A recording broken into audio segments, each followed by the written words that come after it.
New at 6:30, we love the warmer weather, but that comes with pollen and unwanted insects. And that's why the Washoe County Health District is trying to manage it. Jamie Hayes spent a day with them on how they help keep us safe from fleas, from ticks, and from lice. And it all starts with squirrels.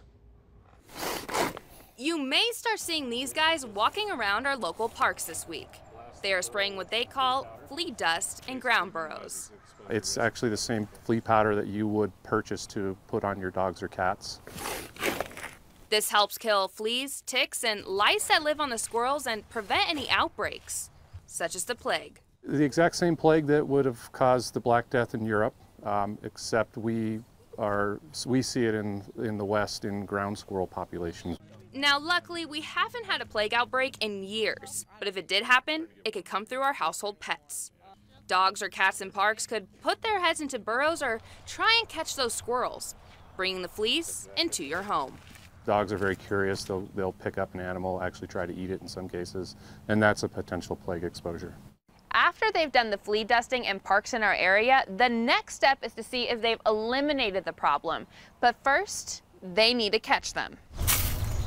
We have rags soaked in ether. We'll take her, put her in here, put it on top, just to calm them down enough to where we can grab them. It's not really going to affect their life. It's just they're going to be out for maybe 10 minutes, and then they're going to wake back up and go do exactly what they did before, hopefully without fleas. They then dust off any fleas or ticks the squirrel might have. That's as big as it is. And collect the insects so they can test them for any diseases. There's a bunch of them in there. Now, by doing this, they are able to control the species and help protect our squirrels, our animals, and ourselves. Dogs are more likely to interact with rodent burrows, potentially picking up a flea and bringing that into the home. Covering the story, Jamie Hayes, Channel 2 News.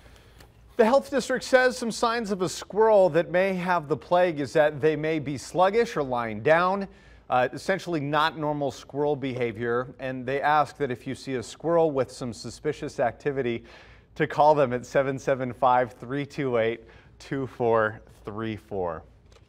A squirrel with some suspicious activity.